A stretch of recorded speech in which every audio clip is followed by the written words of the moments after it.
Lesson 136. Sickness is a defense against the truth. Let's breathe and relax, allowing our mind to soften to this somewhat challenging truth, knowing it is in our highest good, our highest timeline to return to God, to accept and be with this, no matter how it makes us feel,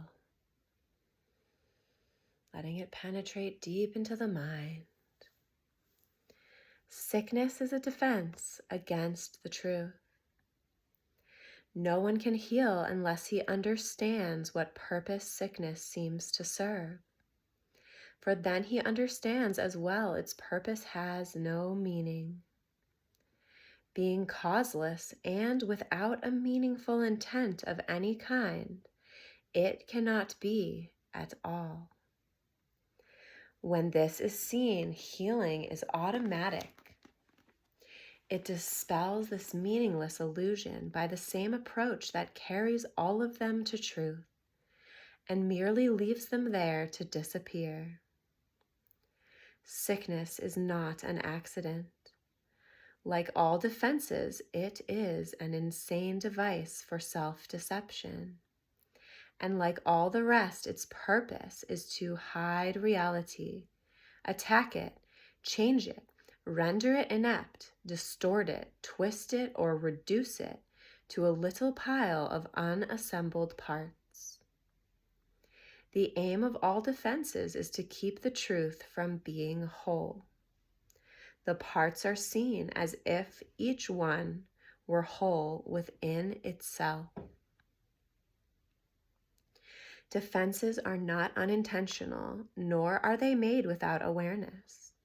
They are secret, magic wands you wave when truth appears to threaten what you would believe. They seem to be unconscious, but because of the rapidity with which you choose them, they seem to be unconscious, but because of the rapidity with which you choose to use them. In that second, even less, in which the choice is made, you recognize exactly what you would attempt to do, and then proceed to think that it is done. Who but yourself evaluates a threat, decides escape is necessary, and sets up a series of defenses to reduce the threat that has been judged as real? All this cannot be done unconsciously. But afterwards, your plan requires that you must forget you made it, so it seems to be external to your own intent. A happening beyond your state of mind, an outcome with a real effect on you, instead of one effected by yourself. It is this quick forgetting of the part you play in making your reality that makes defenses seem to be beyond your own control. But what you have forgot can be remembered, given willingness to reconsider the decision which is doubly shielded by oblivion. Your not remembering is but the sign that this decision still remains in force, as far as your desires are concerned. Mistake not this for fact. Defenses must make facts unrecognizable. They aim at doing this, and it is this they do. Every defense takes fragments of the whole, assembles them without regard to all their true relationships, and thus constructs illusions of a whole that is not there. It is this process that imposes threat, and not whatever outcome may result. When parts are wrested from the whole and seen as separate, and wholes within themselves, they become symbols standing for attack upon the whole, successful in effect and never to be seen as whole again. and yet you have forgotten that they stand but for your own decision of what should be real to take the place of what is real. Sickness is a decision. It is not a thing that happens to you, quite unsought, which makes you weak and brings you suffering. It is a choice you make, a plan you lay when for an instant truth arises in your own deluded mind, and all your world appears to totter and prepare to fall. Now are you sick, that truth may go away and threaten your establishments no more. How do you think that sickness can succeed in shielding you from truth? Because it proves the body is not separate from you, and so you must be separate from the truth. You suffer pain because the body does, and in this pain are you made one with it. Thus is your true identity preserved, and the strange haunting thought that you might be something beyond this little pile of dust silenced and stilled. For see, this dust can make you suffer, twist your limbs and stop your heart, commanding you die and cease to be. Thus is the body stronger than the truth, which asks you live, but cannot overcome your choice to die. And so the body is more powerful than everlasting life, heaven more frail than hell, and God's design for salvation of his Son opposed by a decision stronger than his will. His Son is dust, the Father incomplete, and chaos sits in triumph on his throne. Such is your planning for your own defense, and you believe that heaven quails before such mad attacks as these. With God made blind by your illusions, truth turned into lies, and all the universe made slave to laws which your defenses would impose on it. Yet who believes illusions but the one who made them up? Who else can see them and react to them as if they were the truth? God knows not of your plans to change his will. The universe remains unheeding in the laws by which you thought to govern it. And heaven has not bowed to hell, nor life to death. You can but choose to think you die, or suffer sickness, or distort the truth in any way. What is created is apart from all of this. Defenses are plans to defeat what cannot be attacked. It is unalterable, cannot change, and what is wholly sinless cannot sin. Such is the simple truth. It does not make appeal to might nor triumph. It does not command obedience nor seek to prove how pitiful and futile your attempts to plan defenses that would alter it.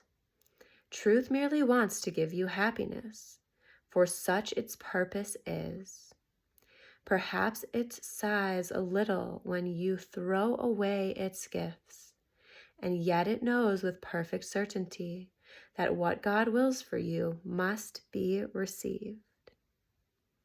It is this fact that demonstrates that time is an illusion, for time lets you think what God has given you is not the truth, right now, as it must be.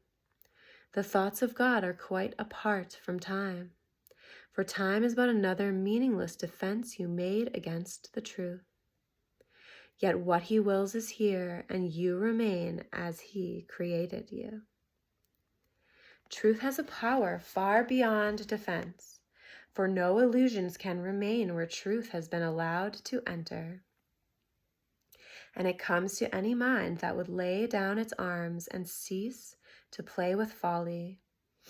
It is found at any time today, if you choose to practice giving welcome to the truth.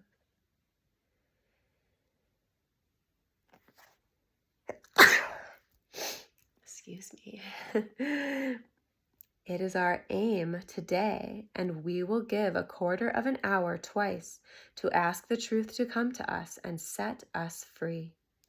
And truth will come, for it has never been apart from us. It merely waits for just this invitation which we give today. We introduce it with a healing prayer to help us rise above defensiveness and let truth be as it has always been. Sickness is a defense against the truth. I will accept the truth of what I am and let my mind be wholly healed today.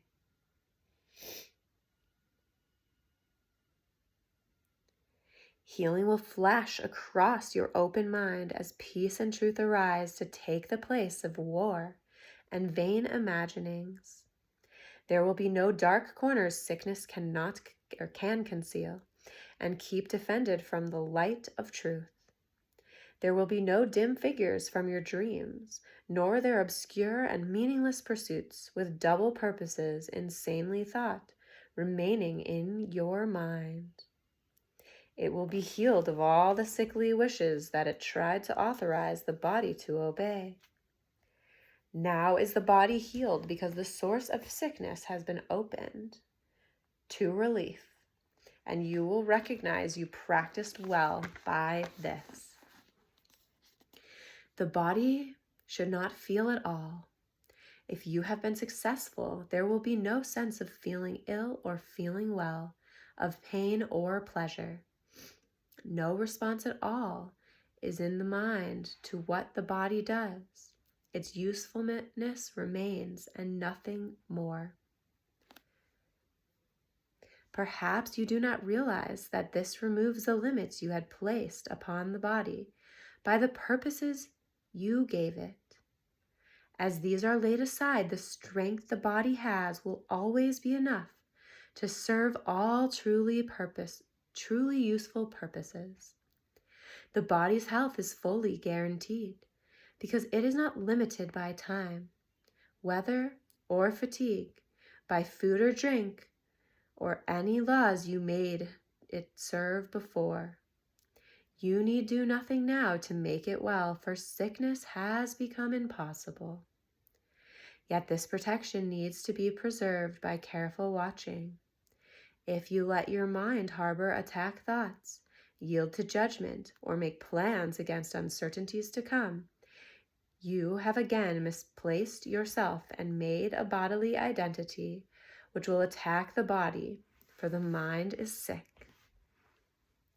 Give instant remedy should this occur by not allowing your defensiveness to hurt you longer. Do not be confused about what must be healed, but tell yourself, I have forgotten what I really am, for I mistook my body for myself. Sickness is a defense against the truth, but I am not a body, and my mind cannot attack, so I cannot be sick. Bless this teaching that we may truly be liberated from the limitations of this body today, as we affirm and allow our mind to be healed. Sickness is a defense against the truth. May the blessings be. Om Shanti.